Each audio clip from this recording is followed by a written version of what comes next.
Ever since I started filming my adventures with a GoPro over my shoulder, people have wanted to know about the setup I'm using. So in this video, I'm going to show you the system I've created and teach you how you can build your own. I will include as many links and information about the setup that you see me using here in the video description.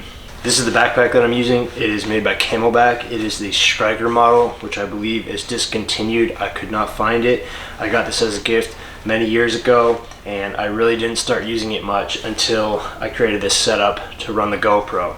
The thing that matters for building a system like mine is that your pack has a hydration sleeve for the frame that you're going to build to go into. So I'll start by showing you the frame that I built. It's very simple. This is made out of PEX tubing. I believe these are called distribution hubs or something like that. And I just attached 4 of them together, 2 on each side, and made a couple cross pieces. And I made this to fit very tight in this sleeve portion of the pack so that it's nice and snug. And I used the PEX tool and their shark bite clamps to attach it all together, and it's very sturdy, it's pretty rigid, it has a little flexibility. PEX is going to be better for the extreme cold situations versus PVC, and there's no glue involved here, so there's nothing like that I have to worry about. This has worked really well. I built this years ago, probably in 2020 I guess, and it's worked great since then. I've never had to make any adjustments to it.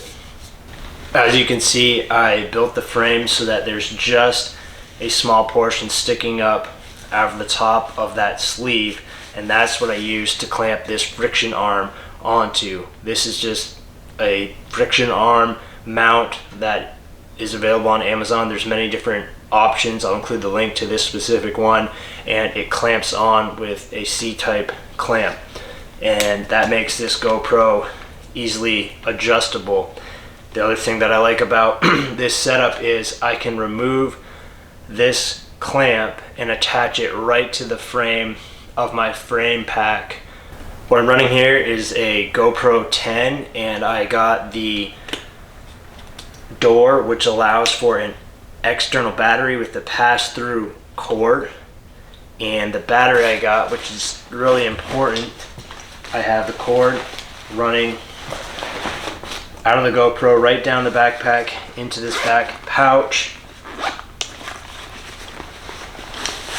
into this Nightcore battery pack. This is an extreme cold weather designed battery pack, 20,000 milliamp, and this will power the GoPro all day long and then some. I could probably get 2 days out of it. This has been a really important upgrade to make with this system because the battery thing has been an issue and a struggle the whole time.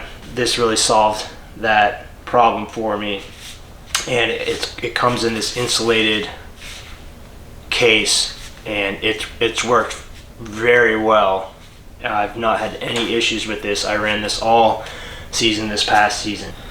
I replaced the attachment point on the bottom of the GoPros with one that comes with a threaded, so that I can attach it directly onto this versus using the little ears and clamping it that way. I like this. It's just gives me more flexibility and one less moving element that I have to deal with. That is basically it for this pack system. It's very simple. There's prefab options available, but this was just custom that I came up with. There's a lot of trial and error involved here, and I'm still learning and improving it as I go, but this works really well for me. What I like about having the pack versus the GoPro on a head or on your chest is that you get a different perspective, and that just makes it more enjoyable for viewing that type of footage, and it works for me.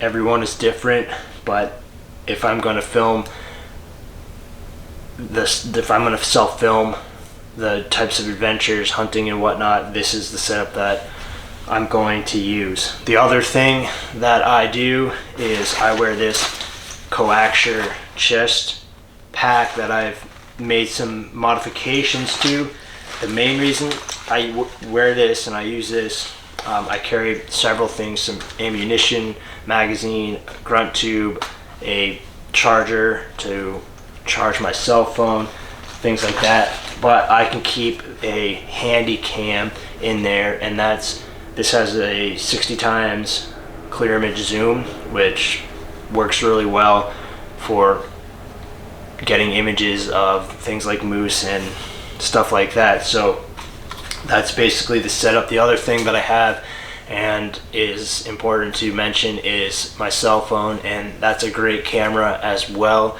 So basically with the GoPro, with the handy cam, and my cell phone, I have 3 cameras, 3 camera options, and that's how I've been able to make these videos.